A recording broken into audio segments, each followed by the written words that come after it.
today with a beautiful lady, Sehrish Sheikh, CEO of Muniba Salon. Sehrish, we are quite excited to have you here today. Thank you so much. It's great being here. I hope we are going to have a great conversation today और हमारी conversation से बहुत से लोग आज फायदा हासिल करेंगे. So let's start with your personal journey towards Muniba Salon.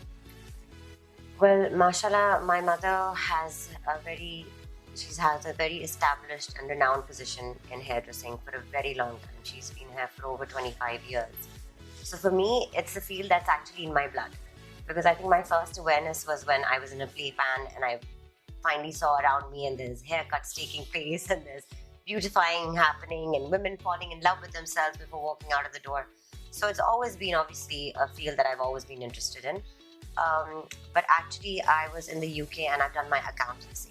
But again, like it's always been an interest to me, and it's like I said, it's been in my blood. I regularly updated myself with doing short courses throughout to keep me updated with the current field, because it is an ever evolving field. Fashion, beauty, it's something that you constantly need to learn.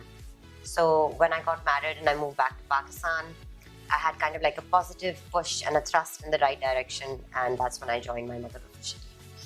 Muniba has a legacy in the fashion industry, I would say. Where do you see Muniba in the forthcoming years?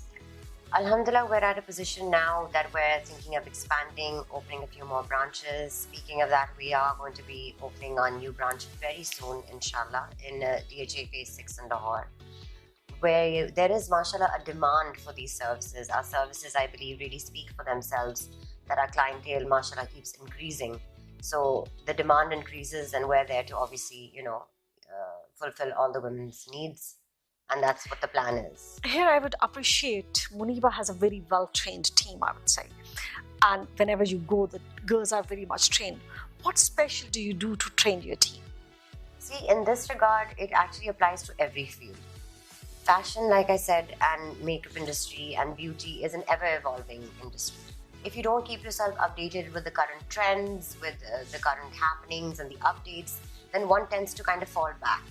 So what we do with our employees as well and ourselves as well is that we regularly take courses nationally and internationally, because there's so much that we can learn from the West, and there's so much that we can pick up from each other locally as well. So we constantly do workshops and trainings to keep ourselves updated. And I think that kind of gives the employees themselves a bit of confidence to kind of provide the customer and the client with their needs and fulfill them to the client satisfaction. Sehrish, what makes Munibas stand out among its competitors?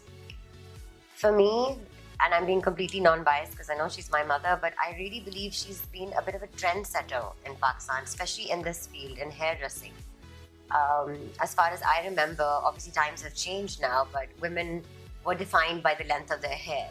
That's what would give them confidence. And I think this is one trend that my mum kind of set, that she's kind of known for cutting hair short, but I feel like it gives the women confidence and more control over themselves. Oh, that's well, you're very right. And you're wearing a beautiful hairstyle today and the beautiful hair color. Here I would like to ask you to guide the women about how they can carry themselves, because as you know that nowadays there is a great focus. Weight loss is a great focus. Oh, it's a phobia for everybody now. We need to lose weight.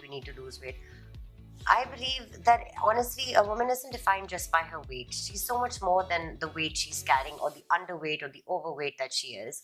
It's more about her mindset. It's more about how she carries, even if she's wearing whatever she's wearing, if she's carrying it with grace and confidence, it kind of shines through. And that only happens when one is content with themselves. So you need to be happy within yourself, content within yourself. Then any style that you know would suit you, no one knows it better than yourself. I think when one looks at themselves in the mirror, they know what needs to be highlighted, what needs to be dimmed, what color would suit them. Nobody else can guide you better than yourself. So it really depends on that you can be true to yourself, and it will eventually shine through, to be honest. Undoubtedly, I'm agreed to Sehrish here today, because the woman, the way she carries herself, that's more important, rather what she's wearing and how then she looks more beautiful. And the best thing to carry on is your confidence. Yes, of course. So Sehrish, here I would like to know that Muniba is famous for her haircuts, I would say, and Muniba is trendsetter, indeed. So how did she achieve all this? The journey must be not that easy as it sounds. No, it's not. And there's so much to learn from her journey, mashallah. And I hopefully will follow in her footsteps. That's the plan. She's worked really hard, and I think she's a prime example of hard work paying off.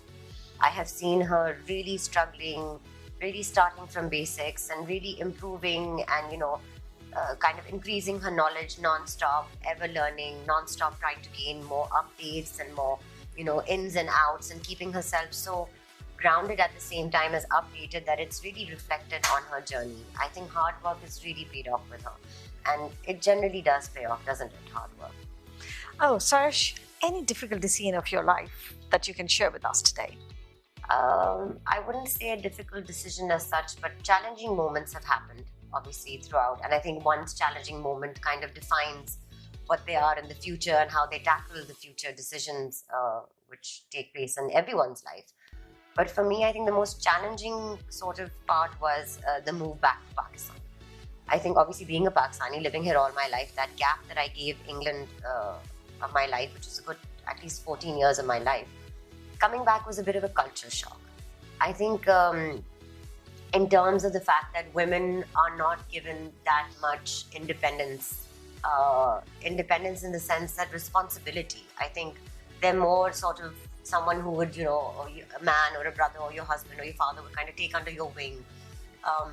Which is changing now, I must add. I'm very happy to see that changing, that, brothers, fathers, husbands, like I said earlier, are giving women a push in the right direction, are educating them about general street cleverness of how to handle your finances, how to carry yourself in public, or how to carry yourself in a male-dominant environment, which is really good. But initially, it was a struggle. But alhamdulillah, with the support of my husband, my family, my in-laws, it was a smooth transition eventually. So that's great.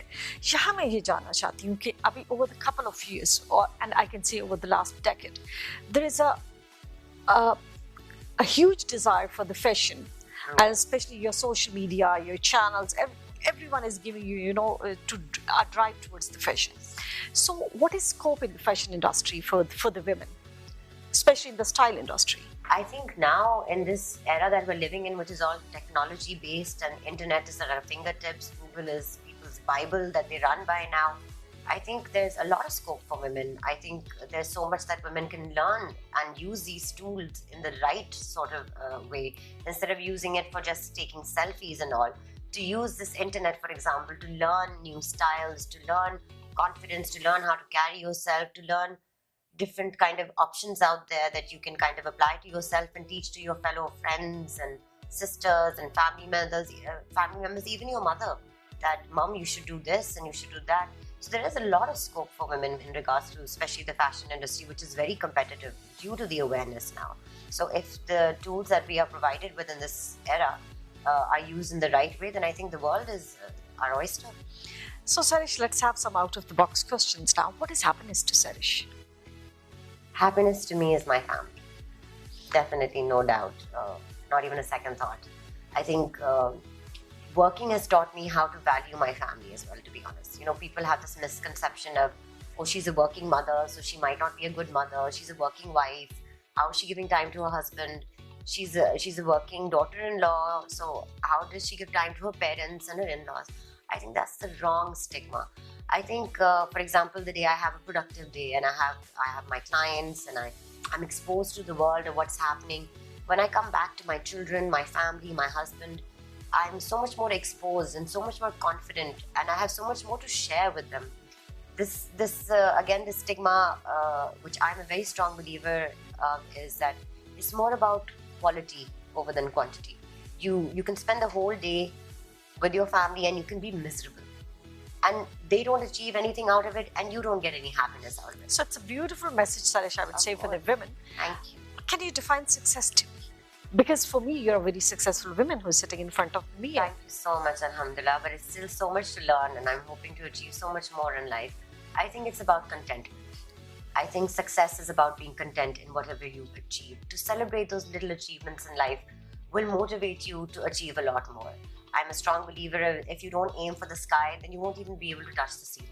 So that is definitely something that you need to be content with what you're achieving and take those small steps, because anything that you jump over and achieve is not long lasting. You want something that would last long, which would secure your future financially or general internal happiness. So it is about contentment. So were you a crazy child during your growing up years? I think I had my fair share of rebel periods. I had my fair share of being a nerd. I think the nerd period is where I went into accountancy. I had a great passion for it. So yes, I think I was very up and down in the teenage life and all that. But alhamdulillah, I was given a lot of independence at a very early age because I was sent abroad. I learned a lot. I learned the biggest thing, which I think every woman in Pakistan needs to kind of gain and learn, is being responsible. To be accountable for your things, for your finances, for your responsibilities, for your work or family, or for your household chores. To have that control and independence, to learn that, I think is very important. At the end, any message for the women of Pakistan? I think we're living in a great time where Pakistan is urbanizing at such a fast pace, which means it's giving rise to opportunities, and not general opportunities for women as well. I mean, mashallah, in my own social circle, I see that there's so many couples that are both working, which means that a woman in today's time in Pakistan as well can stand shoulder to shoulder with her husband, her partner, and support their families and give the best to their families because they're working as a team together. I think it's a brilliant time to live in. I think there's so much that women can avail in today's time because things are opening up. People are broadening their horizons a lot more. People are becoming aware a lot more, which is a very good time to live in. I think women should grab every opportunity they get. It's a beautiful conversation, Sehrish, and we had a great time with you. I did too. With a beautiful girl. Thank you very much. Thank you.